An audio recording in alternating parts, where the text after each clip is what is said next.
એક આલવાર સંત કહી શકાય એવા આપણા અક્ષર નિવાસી સદગુરુ પુરાણી સ્વામી હરિસ્વરૂપદાસજી સ્વામી, એમની જ્યારે આજે શ્રદ્ધાંજલિ સભા, ભાવ શ્રદ્ધાંજલિ સભા છે, ત્યારે એમના ગુણોનું થોડું ગાન કરીએ. આમ તો સ્વામીનો જન્મ, આમ તો એવું કહેવાય કે સાધુનું નદીનું મૂળ અને સાધુનું કુળ જણાય.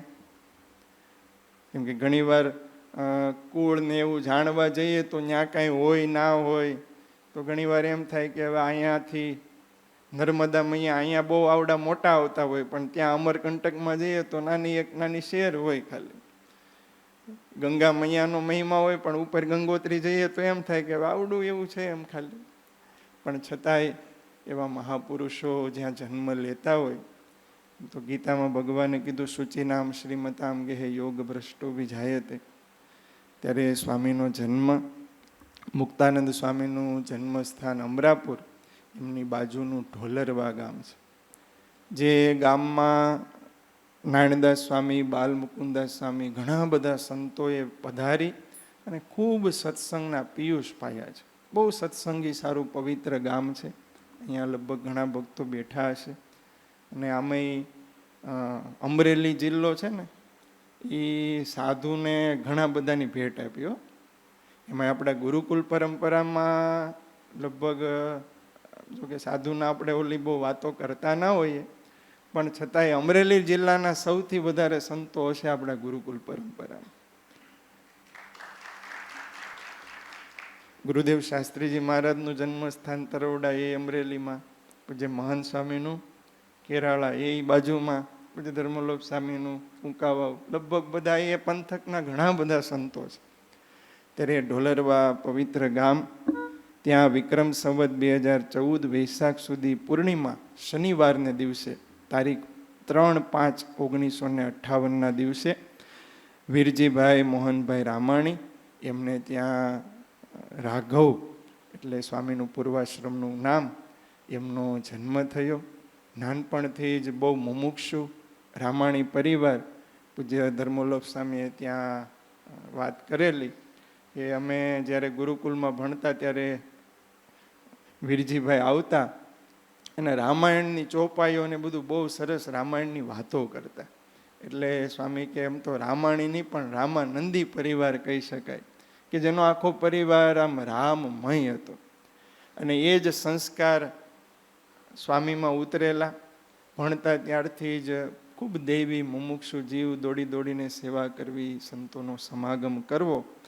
અને ત્યારે પૂજ્ય ગુરુદેવ શાસ્ત્રીજી મહારાજ, પુરાણી સ્વામી, જોગી સ્વામી જેવા મહાન સંતોની દ્રષ્ટિ થતાં વૈરાગ્યનું બીજ છે એ અંકુરિત થઈ અને ધીરે ધીરે આમ તો પૂજ્ય ધર્મોલોક સ્વામી, પૂજ્ય ભક્તિવલ્લભ સ્વામી, પૂજ્ય પ્રભુચરણ સ્વામી ને હરિસ્વરૂપ સ્વામી ચારેય સાથે એક જ ક્લાસમાં ભણતા, એક જ સાથે. અને પૂજ્ય ધર્મોલોક સ્વામી વાત કરે છે કે અમે ચારેય ગુરુ મહારાજ પાસે અને નારાયણ પ્રસાદ સ્વામી પાસે સત્સંગ કરવા જતા. અને એ વખતે ગુરુ મહારાજે રાજી થઈ અને અમને ભેટ આપેલી. કઈ ભેટ? નિષ્કુળાનંદ કાવ્યની ભેટ આપી. ત્યારે આવા મોટા સંતો એમની પાસે બેસીને જેના અંતરમાં વૈરાગ્ય થયો હોય, પાછો હવે ઘણીવાર સંકલ્પ તો થાય પણ પછી રજા લેવાનો પ્રશ્ન મોટો આવે. ને રાઘવ ભગત તો કીધું ને કે કથા વાર્તા અને વાણીની એવી પરિવારની જ પરંપરા આમ તો ઉતરેલી. ત્યારે સ્વામીએ પોતે એમના પરિવારના બધાને વાતો કરી કે મારે આવી રીતે સાધુ થવું છે, એને કન્વિન્સ કરી લીધા વાતોથી. એ વખતે એમના પરિવારે રજા આપી અને પછી ગુરુદેવ શાસ્ત્રીજી મહારાજની આ દિવ્ય પરંપરામાં પોતે જોડાયા, પાર્ષદ થયા. થોડા વર્ષો પાર્ષદ તરીકે સેવા કરી. વિક્રમ સંવત 2031 કાર્તિક સુધી એકાદશી સોમવાર, વડતાલનો 150 વર્ષનો જ્યારે ઉત્સવ હતો એ વખતે આ ચારેય મુમુક્ષુ એમણે દીક્ષા લઈ અને સાધુ થયા. અને વાલા ભક્તજનો, ચારેય સંતો એવા છે. ચારેય સંતોએ સંપ્રદાયની અજોડ સેવા કરી છે. પૂજ્ય હરિસ્વરૂપ સ્વામીની તો આપણે બધા પરિચિત છીએ કે સ્વામીએ જે કથા વાર્તા કરી છે, આજે સારા સંપ્રદાયમાં નહીં, સારા જેટલા ધાર્મિક જગત અને અતિશયોક્તિ ન કરી શકાય કે જે નાસ્તિક હતા, જે ક્યારેય ભગવાનમાં માનતા નહોતા, એવા પણ જો સ્વામીની વાત સાંભળે તો ગઢડા સ્વામીની શ્રદ્ધાંજલિ સભામાં ભુજના એક સ્વામી, લગભગ ન ભૂલતો તો શૌનક સ્વામી કેવું નામ હતું એમનું, સ્વામી પોતે બોલેલા કે આ ખોળિયું છે એનો જન્મ તો સત્સંગી પરિવારમાં થયો, પણ કોલેજની લાઈફમાં ભણ્યા ગણ્યા પછી મિત્રોના સંગથી પૂરી નાસ્તિકતા આવી ગઈ કે ભગવાન છે જ નહીં.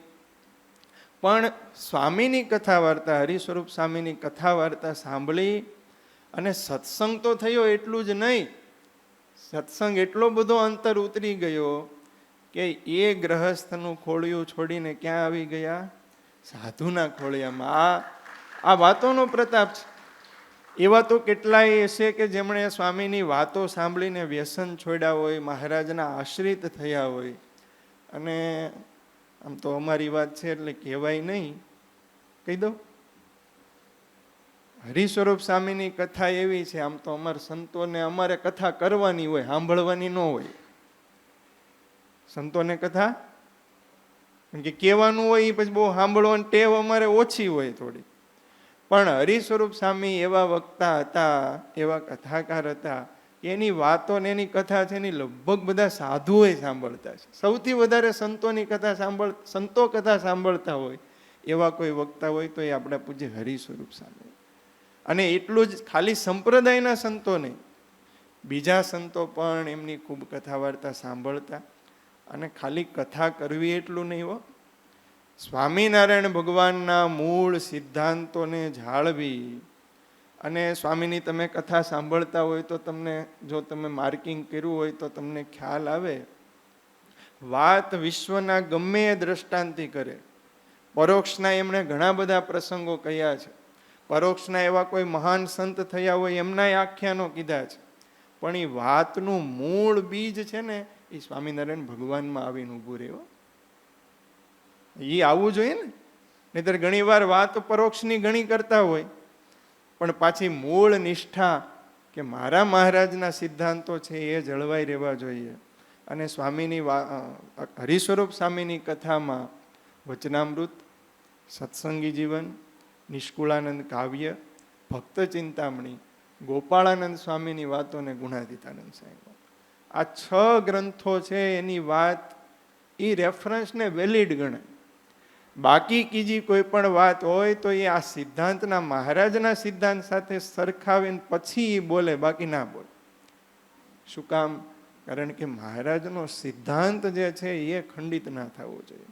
નહીતર ઘણી વાર કથા વાર્તા ચાલુ થયા પછી એમાંય જ્યારે હજારો લાખો ફોલોવર્સ માનતા થઈ જાય, પછી જે મૂળ જે ચાલ્યું જતું હોય ને એ ન ચાલે હો. ગાડી પાટા ઉપરથી હેઠી ધીરે ધીરે ઉતરતી જાય, કાં મનાવવા પૂજાવામાં એમાં ચડી જાય ને કાં જે પોતાને કરાવવું હોય એ કરાવવામાં. કેમ કે હવે લાખો ફોલોવર્સ હોય ને, તમે બધા એમ કહેતા હોય સ્વામી જેમ કહો એમ કરીએ, પછી ગાડી પાટા ઉપર ચડવી બહુ અઘરી હોય. પણ સ્વામીએ ક્યારેય મનાવવા પૂજાવાનું નહીં, ક્યારેય પોતાનું ક્યારેય પોતે પ્રચાર કર્યો નથી. કેવળ એક જ કે મહારાજના સિદ્ધાંતો વિશ્વમાં જન જન સુધી પહોંચે એના માટે પોતે આખી જિંદગી છે ખપી ગયા. ખૂબ સારો કથા વાર્તાનો આપણને ભેટ તો આપીને ગયા. અને એમાંય મહારાજની જે સાચી ઉપાસના છે એનો આખો માર્ગ છે એ આપણને બતાવીને ગયા. ત્યારે એવા અક્ષર નિવાસી પૂજ્ય સદગુરુ હરિસ્વરૂપદાસજી સ્વામી, અમારે તો બહુ સાથે રહેવાનો યોગ થયો નથી, પણ એમની કથા વાર્તા સાંભળીને જેટલું સમજ્યા છીએ એના આધારે થોડી એમના જીવન વિશે વાતો કરી. આપણે પણ વાલા ભક્તજનો, એવા મોટા મહાપુરુષ એ તો ધામમાં ગયા. આમ તો આપણી ગરવી ગુણાતીત પરંપરા, જે વાતો કરી આપણી ગુણાતીત પરંપરાની જ વાતો છે. બધા પ્રસંગો બાલમુકુદાસ સ્વામી કે નારાયણદાસ સ્વામી હોય, બધી ગુણાતીત પરંપરાના જ બધા સંતો છે. એ બધાય સંતો એવા એક એક સમર્થ સંત છે. અને જેમ સ્વામીએ સ્વરૂપ નિષ્ઠાની ને મહારાજના સ્વરૂપપણાની વાતો કરી, એવી ને એવી પૂજ્ય આપણા મહંત સ્વામી હોય, પૂજ્ય ધર્મલોપ સ્વામી હોય. શાસ્ત્રીજી મહારાજની આ પરંપરા એવી છે કે નહીતર ઘણીવાર બહુ સર્વોપરીપણામાં વહી જાય તો પાછું બીજા બધાનું ખંડન કરી નાખે. મહારાજે ના પાડી છે નિંદત નહીં કોઈ દેવકો, નિંદા ના કરવી. તો નિંદામાં ચડી જાય અને કાં પછી બીજા જેવા માનવા મળે. પણ સ્વામીએ આપણી શાસ્ત્રીજી મહારાજની પરંપરા એવી દિવ્ય છે કે એકદમ ટ્રેક ટુ ટ્રેક જે મહારાજ સિદ્ધાંત સમજાવવા માગતા હતા, મહારાજ જે કહેવા માગતા હતા એ જ માર્ગમાં આપણને પ્રવર્તિત કરે છે. ત્યારે એવા બ્રહ્મનિષ્ઠ સદગુરુ સંત એ તો ભગવાનના ધામમાં ગયા, પણ એમને સાચી શ્રદ્ધાંજલિ ક્યારે અર્પી કહેવાય? એ જે કરવા માટે આવ્યા હતા એ આપણે થોડુંક કરીએ, આપણે મહારાજના મૂળ સિદ્ધાંતો જાળવી રાખીએ. અંતમાં ભલામણ કરતા ગયા મૂળ ગ્રંથનો અભ્યાસ કરજો, મૂળ સંતો એમની સાથે જોડાયેલા રહેજો. ખાલી વાતો કરીને છૂટા પડી જડવાથી ન થાય.